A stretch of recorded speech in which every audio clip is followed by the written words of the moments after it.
네 번째 과목입니다. 네 번째 과목은요, 바로 우리가 건설 전문 쪽임 하죠. 네 번째 과목이 건설 시공학입니다. 다섯 번째가 건설 재료학, 여섯 번째가 건설 안전기술인데요. 우선 건설 시공학에서요, 61번을 보면 이렇게 나왔어요. 문제 61번은 불량품이라든지 결정, 고장 등의 발생 건수를 현상과 원인으로 분류하여 벌써 답이 나왔어요. 불량품과 결정과 발생 현상과 원인별로 분류하고 여러 가지 데이터를 항목별로 분류해서 문제의 크기 순서로 나열하여 그 크기를 막대 그래프로 한다. 이게 뭐 막대 그래프로 한다는 것은요, 유일하게 우리는 여기서도 이렇게 하고 있지만은 사실 막대 그래프는 어디에서 하고 있냐고 뭐 우리 인간공학 및 시스템 안정공학에서도 이렇게 하고 있는 거 있어요. 이렇게 하는 거 우리는 뭐라 그래요? 바로 파레토그램이라고 이렇게 하고 있죠. 답은 파레토그램이 되겠습니다. 특성 요인도는요, 결과와 원인에 우리 산업안전 쪽에서는 어떻게 합니까? 산업안전 쪽 인간공학 시스템이라든지 혹은 1과목에서 산업재해통계 고기를 어골상으로 이렇게 하는 것을 특성 요인이 되겠습니다. 여기서는 중요한 것은요, 파레토그램과 특성 요인만 조금 알고 있으면 되겠습니다. 그 다음에 2번은요, 62번을 한번 보겠습니다. 62번은요, 석축쌓기 할 공법에 해당되지 않는 거예요.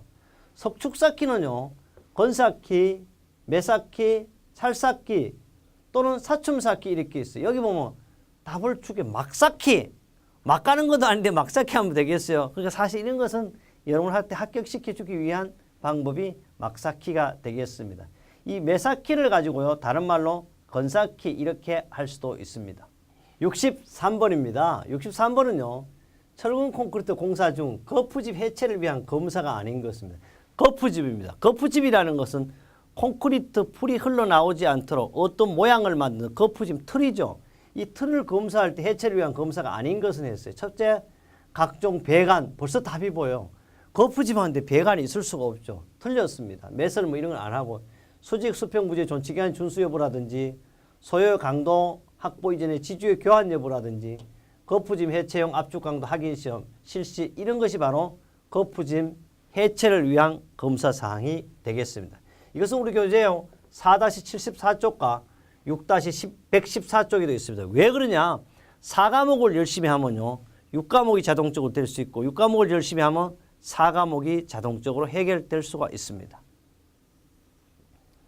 64번입니다. 지하실 방수공법이에요. 지하실 방수공법 중에서 바깥방수의 단점은 옳지 않는 것, 바깥방수의 단점입니다. 그럼 바깥방수의 단점에 대한 해당 내용이 아닌 것이에요. 첫째, 하자보수가 용이하다. 근데 단점인데 용이하다는 어떻게 좋다 이 말이죠. 벌써 답이 나왔어요. 특히 지하실 방수의 단점으로서는 바탕 처리를 따로 만들어야 하고요. 안방수에 비해 비용이 엄청 고가입니다. 이런 것이 단점이죠.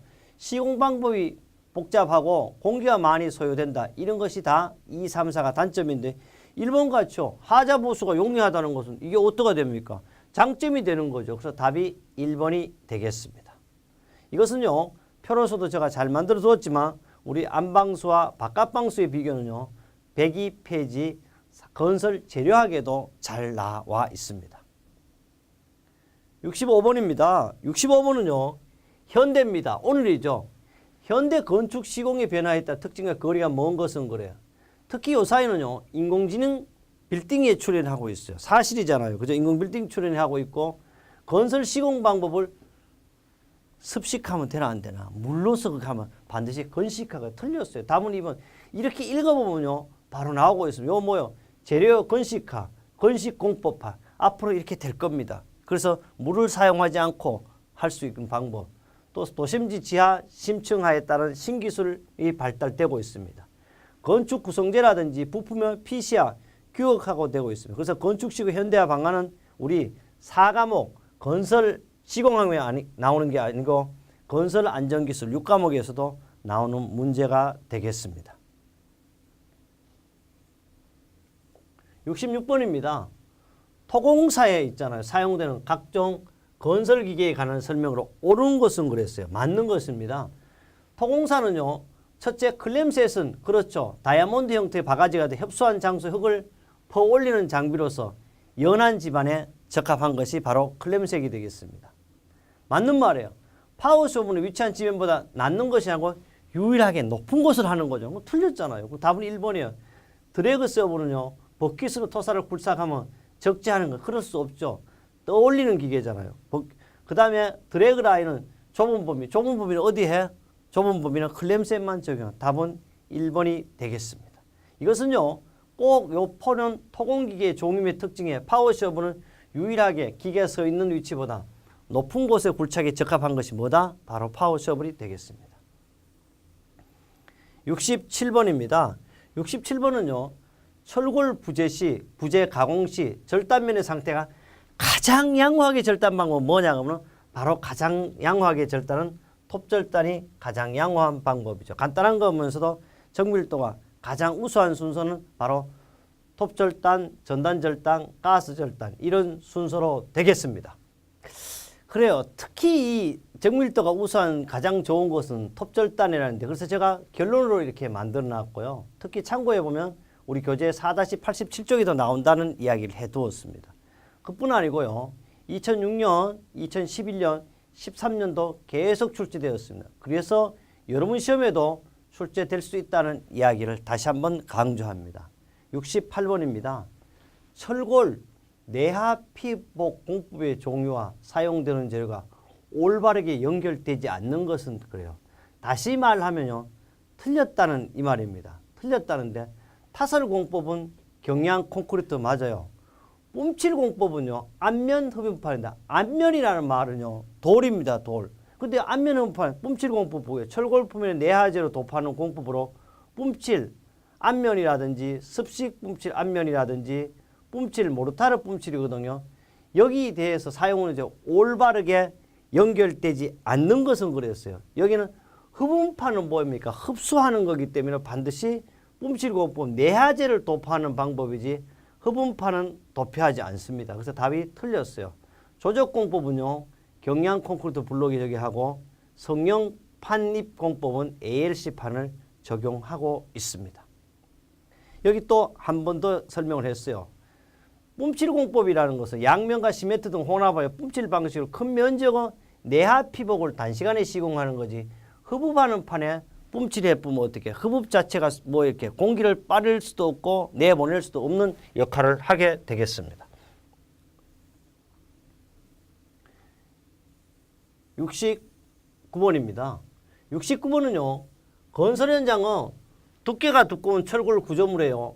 용접 결함 확인을 위한 비파백의 검사 중 모재의 결함 및 두께 측정이 가능한 것은 그런데 사실 방사선 투과, 초음파 탐상, 자기 탐상, 액체 침투 탐상 모두가 다 비파괴 검사는 확실한 겁니다. 그런데 여기서 뭐냐면 모재의 결함 두께 측정은요. 주로 초음파 탐상 검사에 합니다. 여기 보면 5mm 이상의 두꺼운 판에는 부적당하지만 일반적인 두께가 두꺼운 철골 용접 결함 확인 비파괴 검사 모재의 결함 및 두께 측. 그래서 여기는 실제 상당히 두꺼운 것은요. 초음파 탐상에서 불가능하지만 5mm 이상 두꺼운 판에는 부적당하지만 모재의 두께 및 결함 파악이 가장 가능한 것이 바로 초음파 탐상인데 잘못하면요.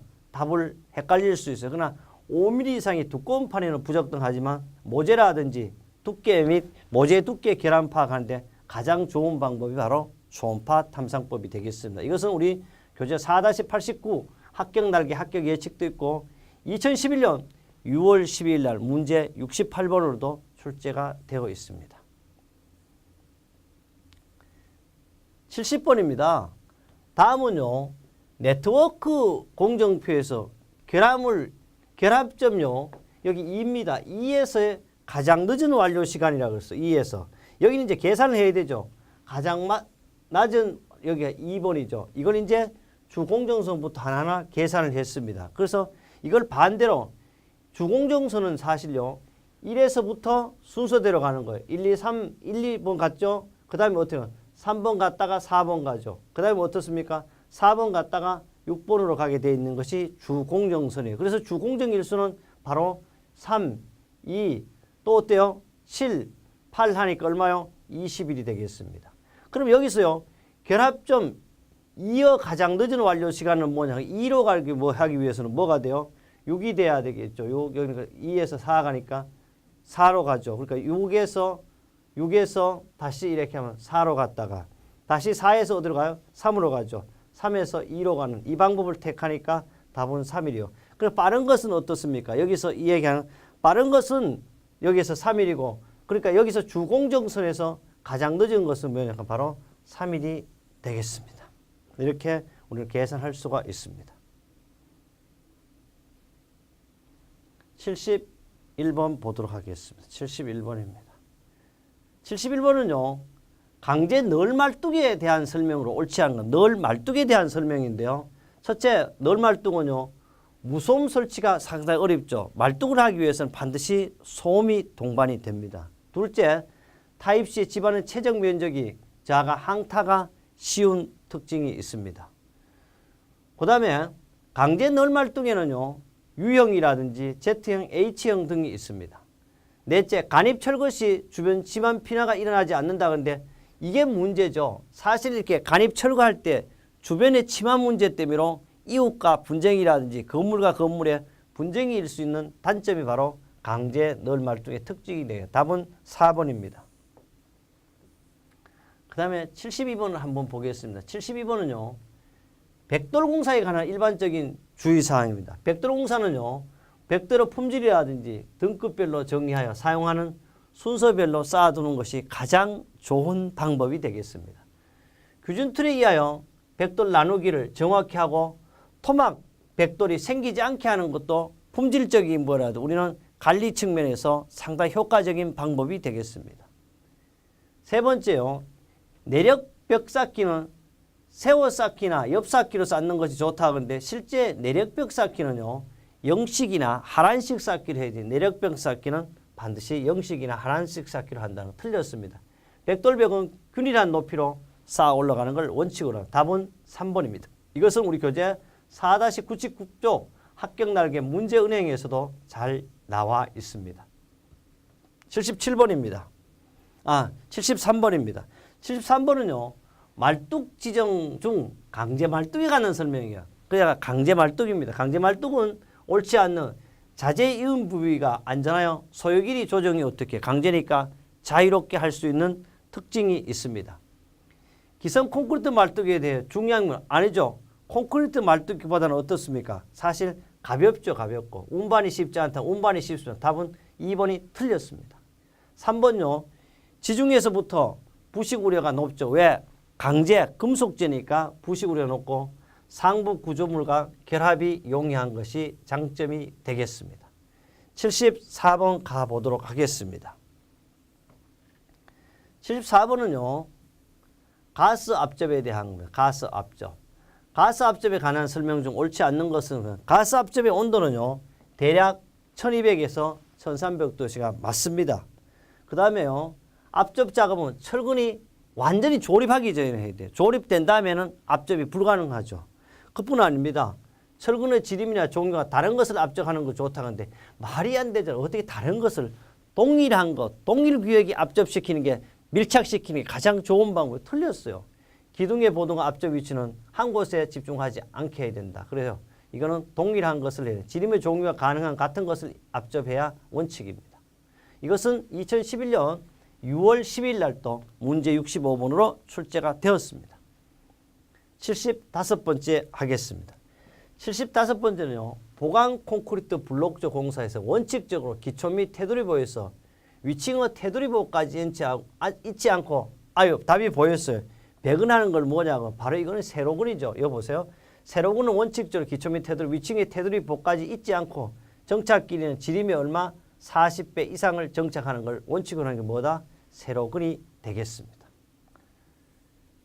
76번 보겠습니다. 76번을 보면요. 이것은 합격자의 증언에서 안전한 합격은요.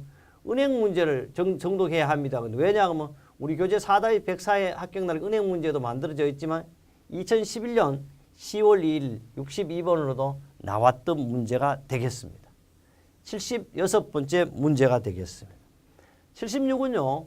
집안의 뭐라 그러냐 하면 집안의 누수 방지 또는 집안 개량을 위해 집안 내부의 틈 또는 굵은 알싸리의 공구에 시멘트 페이스트 또는 교질 규산염이 생기는 약액 등을 주입하여 흙의 투수성을 제하하는 방법을 가지고 뭐냐고. 이 제하하는 방법은 뭐겠어요? 이거는 바로 그라우팅 공법이죠. 그라우팅이라는 것은 일종의 안반칙의 기초처리 공법을 가지고 우리는 그라우팅 공법이라고 합니다. 그래서 그라우팅의 목적은 기초지반을 개량한다든지 기초지반 차수성을 증진시킨다든지 기초지반을 균질화하는 목적이 바로 우리는 그라우팅 공법인데요.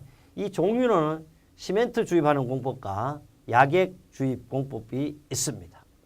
77번입니다. 우리 본누가 봐도요. 77 좋아하는 숫자 아닙니까? 77번인데요.